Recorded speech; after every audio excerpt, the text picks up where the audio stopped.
This is Out Loud and Laughing.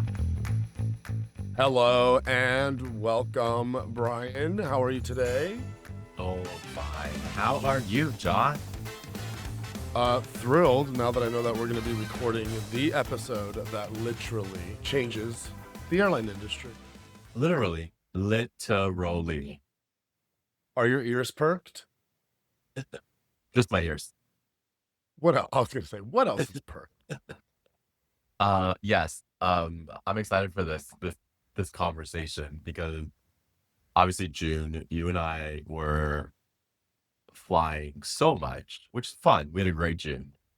We're exhausted, but we learned a lot about how much we love to fly, but really how much we hate people who fly with us. Yeah, we did have a busy June. We did see a lot of airports, and we did stand around a lot of people who, with all of those factors involved, it's kind of like, is this everybody's first time? Like, and everyone remembers their first time. And But it only hurts the first time. well, maybe the second But time, But fair. but I agree. I feel like when everyone's flying, it's as if they're flying for the first time. It makes it really difficult to enjoy that part of the travel experience. And not necessarily just the airport. I think the airport, they've done things to streamline it. At least you could shop and walk and it's air conditioned. It's fine. You have space. It's the getting on and off an airplane, Brian. I agree. That's what Okay. that's where I'm hung up. So I'm gonna let you I take off. no, I hopefully on time. Um, I agree. I feel like there's airport culture where it's like people who go through security lines, it's a little lackluster. Some people just are a little messy, but I'm okay with that. I agree. I feel like everyone, including me, is very guilty, and I don't know why we do this. But somehow when you get through security, you just have to see your gate before you go get food and stuff. So everyone just walks to their gate, almost looks at it with a nod of approval, and then goes back to what they're doing. That's the weird airport culture thing. But then boarding and deboarding planes. Can we please unpack the chaos of it all? Yeah, well, let's first of all, I want to validate I do enjoy your like just checking out the gates, seeing where I'm at. And really I like to see who I'm up against, right? When I go to my gate, I see who's sort of like I'm gonna be flying with. I do a quick survey of who I need to look out for, but who I'm gonna be in like my zone, who's gonna be in my boarding zone. Well, also Which who you hope sits next to you, yeah, the wish list ensues. which never happened. But oh, no, no, no. You find the one you wanna sit next to, and then you immediately find the one you don't wanna sit next to, and that's who you're sitting next to. Yeah, 100% every time. But starting with, like, just waiting at the gate and then getting called up by zones. Can we just all agree that zones are fake? Like, they say they're boarding zones, but somehow they call the first zone and half the plane is in line, and it just feels more like this performative ritual more than a functional process in my opinion.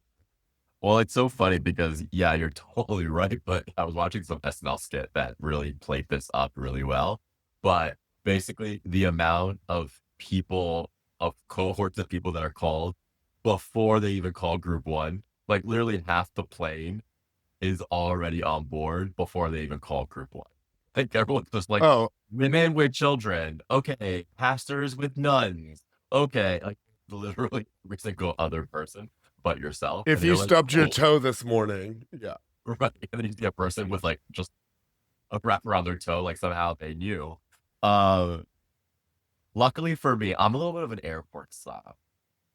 So I fight for Tell us status more. I fight for status every year because if I'm not at least group one, I get like hives. So I make sure I fly enough to keep my status. And if my boarding pass ever says group two or like higher or lower, um, I don't like it. That is kind of snobby, so I will speak for the rest of us, who don't have status. Um, but I do pay. I do pay for all of the little trinkets of like first boarding, or I'll lie and tell them that I did stub my toe and I need to get on the plane first. I mean, there are Native ways around flag. it, y'all. You got to get creative. This is a place where human nature is on like just grand display, right? You see everybody Yeah. from the overly eager to the underprepared. Everybody's in line, so you kind of just have to bring your A game, really, in my opinion, regardless of what your status is. Your status has to be on that day. That's where I'm It's at. it honestly every man for themselves because like when I used to board with the kids, Ollie was so young that I would let Adam board with Kenzie first, get our bags on there, and I would let Ollie run around the airport until we were the very last people to board. Because then the door closes, you take off. It's less time with the baby on the plane. But when I'm by myself, I want to be first on the plane. I want to get there. I want to sit. I want to just judge everyone walking by me. Like that's just my jam. Um, so I just feel like everyone just has their own priority. Because of that, it is a clusterfuck of boarding.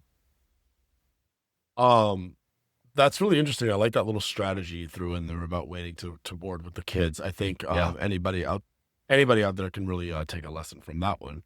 So thank you for that tip. So we're boarded from zone 1 to zone Z because they also don't make sense the way they sort of zone some of these things. You're looking at your boarding pass and you don't even know where to be. But okay, so Brian, take us through the process. We are on the plane. We are waiting to find our seat. Oh well, Now that is the important one, John, because that is exactly what I want to bring up with you is how many times do you check your seat number before you even board? uh I'm not gonna be hyperbole. I'm gonna say honestly, let's say between 10 to 15 times, just habitually, just looking, just Just to check, confirming, just just to reminding. make Yep. sure. 100%. And then somehow, and I'm guilty of this, you develop amnesia. And right when you're boarding the plane, you have to look at your phone again to confirm your seat number. Everyone does it. Everyone gets amnesia. And somehow that makes the boarding process that much harder. All of a sudden, you knew it was 2A. And now when you board, you're like, am I 46C? I don't know. It's, there's so many codes and numbers and things that we like, which gate we have to be at what time, and what our flight number is. And before we get to our gate, like the people who are picking us up on the other side are asking us what our flight information. There's a lot of information flowing through our brains. I'm going to give ourselves a little pass on that one. But yes, it definitely slows down the process. But my favorite is when people don't understand the icons on the top that match their seat. Like they can't Yes. they know what their seat number is, but they can't understand based off of the pictogram where that seat is. Somehow they thought they knew when they were boarding it was window, but when they got to their seat, right, am I aisle? Because they don't understand those three. I agree. So Yeah. true. It's so true. Oh my gosh. It's so funny. And then everyone's looking at their phones again, looking at tickets as if they've never sat on a plane before. They don't know where to go. They're like, "Is this aisle 2?" Like, look up. You're at aisle 14. Like, they don't even. They just don't know. And that is the culture of when you're actually on the plane sitting. Somehow, if you're in the aisle and your middle seat and window seat are so empty, why are you buckling your seat and getting cozy when you know you're going to get up in 2 seconds for those two people to come sit next to you? The same. I mean, okay, seatbelts, armrests, and table trays. These are all to be democratized and share across the aisle. Yes. If we're expecting to do this politically, we can't even do it on an airplane. It's ridiculous. It is so ridiculous. And then you always have that person or those people who were not very organized when it came to booking their flights, right? I usually book my flights a couple of weeks, if not longer in advance. I book my seats, I get ready to go. You have those people who are like, we'll switch seats with people when we get on the plane. Oh, the barter, the seat barter, and then like the sad story of like, but my son and y'all, come on, I planned too. I plan to, and all of a sudden, Karen, I'm in 3A. You're trying to negotiate me to take 14B in the back, which is the middle seat. Where's the negotiation? Throw some cash Yeah, in. Give me yeah, something. yeah. Throw some cash in. I'm gonna need some extra pack of peanuts and an unlimited drinking credit card. So get on it, Karen. Literally. And so then that also disrupts things. And then they close the door and the plane's moving. And somehow the stewardess gets on and says, everyone, please be in your seat while the plane's moving. And I'm like, I look around and there are people standing up. And I'm like, what? What? I don't understand it. I don't either. I do before we move on, I do want to take just a second to say that amongst all this chaos, sometimes there are some like really beautiful moments because it could be oddly beautiful. Just the random acts of kindness sometimes that you see. I mean, they're very rare and they are few, but I think that like passing bags or helping others or like someone like making space, like it is a tiny glimpse of humanity doing its best in basically a metal Yeah, tube. But I do want to make a little space because it does exist. And I try to be that person, by the way. I try to find opportunities to make things a little bit smoother and easier for those who are likewise. just having a little bit harder time. If I'm a big man, I'm 6'1", Brian. If somebody's struggling with a bag, I'm going to say, do you need help? I'm not going to go to grab it, but I'm going to ask if they need help. So there I Yeah. am. What if they say yes? And you're like, okay, cool. Just was wondering. And if anybody was curious at the beginning of this episode about what was going to change the airline industry, it's just when I'm on an airplane. If you're on an airplane with me, the airline industry has changed. That's all. I just want to be clear. I make it more It fun. wasn't that groundbreaking. Yeah, I bring the. I remember, to your point of random acts of kindness, I was flying to San Diego earlier this year, and I was in the first row behind first class, right? The one that got the curtain thrown in your face when they take off. Because those 6 seats in the front need their privacy. Um, and the first row doesn't have armrests that move, so like each seat is like, you can't like lay across it flat if you wanted to. So it was just me and an older lady. She was probably like in her 70s, 80s. I would say late 80s to be honest. And she was in the window seat. But right when we took off, she moves to the middle seat. Now, mind you, I was about to have the middle seat open. I'm flying cross country. That would have been great. And she's like, "Oh, I'm more comfortable in the middle seat. Do you mind?" I can't say no to that. She's 80 something, right? But then saying yes to her sitting in the middle seat meant that she was now my best friend. How do you turn on my Wi Fi? How can I get this done? Can you hold my seat for the bathroom? All these things. Then this was the kicker, Jon, and this is why I like to be nice to people. She was flying to San Diego because her son was in hospice dying. Oh my heart. Right. And so I was like, I am so happy that I was your pleasure for the day because she was literally flying to say bye to her son. And I was like, oh my God, what else do you need? I'll rub your feet, you know?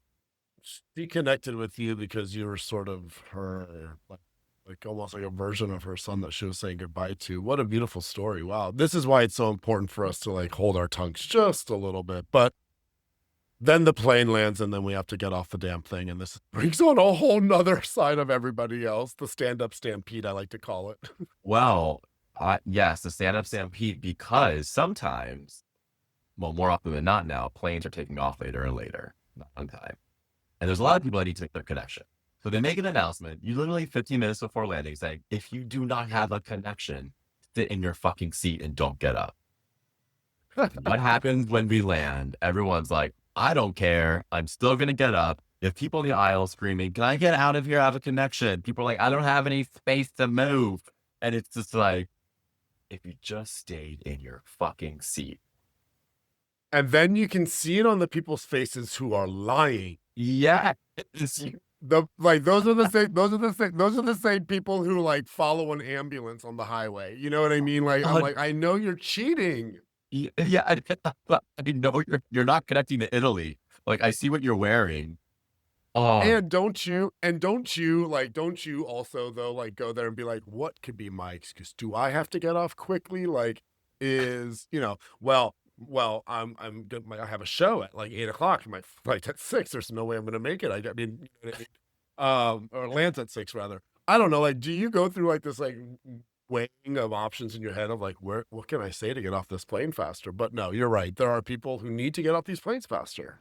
but I agree with you. It goes back to my original point on checking your seat number. All of a sudden, when they're like, only stand up if you have a connection, a part of me is like, let me check my ticket. Maybe I do have a connection. Even though you know you're landing at your destination. If Maybe, it's you maybe check your, I. so it's That's like so great. maybe I do. And if you believe it, then is it really a lot? So No, I think I'm it's so convinced. funny. Yeah, go ahead. No, I also think it's so funny when It's such a system to get off a plane. You get off, everyone in that one row goes, and the next row, then the next row. Well, before you do We, that, before you go to, I just want to do oh, the sound, the first part before that. When, if I feel like as a society, if we ever want to do something in unison, just play that sound of the seatbelt like yes. sign going off. Because Dude. like the minute like yeah, it doesn't matter where you are on the airplane, you stand up as if you're about to just like roll off the thing. Okay, that's all I want to say. I don't know where everyone thinks we're going, but like we all need to get off the plane, and we saw how long it took for everyone to get on the plane. Anyway, I It's like, digress. no, it's true. Like the moment the plane lands, like half the cabin stands up immediately, like as if there's like some prize to be the first person to stand in the aisle, right? Like everyone's like jumping. And then especially if people Oh, over 40 are doing it, it's like, but you can't even get off the plane for like 20 minutes. Why are you in such a rush? or Um, the ones behind you who are putting the pressure on. You're like, I just so we're clear, I go first, okay? Like that's how this works. I have a connection. No, this is we're past the connection. I'm talking about just regular deplaning now. Like that's where the hunger planes comes out. You know what I mean? And we never really talk about this in the big boarding the plane. This also happens like deep thing. The amount of humanity that goes out the window because people just bump into you. Their bags, their bodies, and they just don't have any idea like how their backpack settled on their back. So it's like just hitting you like every aisle. People are so rude when it comes to like bumping their stuff. And they're like, oh, sorry, sorry. And you're like, yeah, no, I'm really glad you bring this up. I'm really glad you bring this up. I have to ask you because yes, I'm this way. Are you mindful of that? Like when you're on an airplane, are you like making sure your bags are in center of you, like they're not like banging and you're not like, I am flailing your wings? so mindful. I even when I board, I turn my carry-on sideways so it goes down the aisle long ways so it doesn't touch anyone. Okay, because I've had the same thoughts that you've had, where I'm just Yes, like, are there that many people in the world who are just like flagrantly just walking around like as if they're just like owning all the space? they just don't care. It's frustrating. And it's always the ones in Plus, group five. it's always group five. That's where Karen's at, you know? That's Karen and her big bags thinking that she's going to get her 2 carry-ons and her 4 bags into that overhead, even though she is group five. And then she yells when there's no space. And then she's the one that taps on you, asking you to switch seats with her. She also put her bag up by seat 3 because that's where there was an availability, but she's sitting back at row 3 and she's sitting back at like row 28. And like right when the seatbelt light goes off, she's asking somebody to like get her back And not even get her bag, but to pass it. and pass it back. Like, it's everyone has to get on a plane with a carry, and I agree. And Karen's also the one But like sleeps in the aisle, so you can't get over her to pee, and she has her pillow up. But when the stewardess passes her to not give a drink because she gets mad. absolutely. And this woman, This, this, we this. should have never let her on the plane. But this is a lot of American travel, and not that it's not the same globally, but like Mhm. there are some like parts of the world that like double penetrate. I like the double penetration plane where they board the Same. front and the back. Like I love that shit so much. But I feel like either way, the dice is rolled, or either way, I don't have a good airplane pun here, but it's messy, it's inefficient. But it's like one of the only like modes of transportations that like only has one stop. So everybody has to get on and off at the same time, like a boat, Uh-huh. unlike a train or a bus. So it's gonna be kind of shitty. But you Yep. know, navigating that shit doesn't hold up, but it's fun to watch. This is why you and I should start flying private, John. Honestly. I love flying privates all the time. It doesn't matter. I like big planes, small planes, if you follow my drift. Flying privates is the way to Size fly. doesn't matter. Kind of. I mean, you're not getting to London in a rowboat, but you know, we can well Well, to everyone do you out have any there who's, flights coming? yeah, I do actually, and now I'm actually upset about it. No, I'm just kidding. I'm flying to You're flying to Tokyo. Tokyo. Yeah, I'm flying to Tokyo in a couple of weeks, but thankfully I'm in the front of the plane and I will be in my own little seat. Thanks. Sounds good. Can we do a Shokyo from Tokyo? Yeah, I'll even do some content for my seat so everyone can see how lush it is, Lush? Is that plants? Buckle up, baby. Talk to you Buckle soon. up, Talk to you baby. later. Bye. This was Out Loud and Laughing. Subscribe to our YouTube channel. We're available everywhere you get your podcasts: Spotify, Apple, iHeart, or wherever.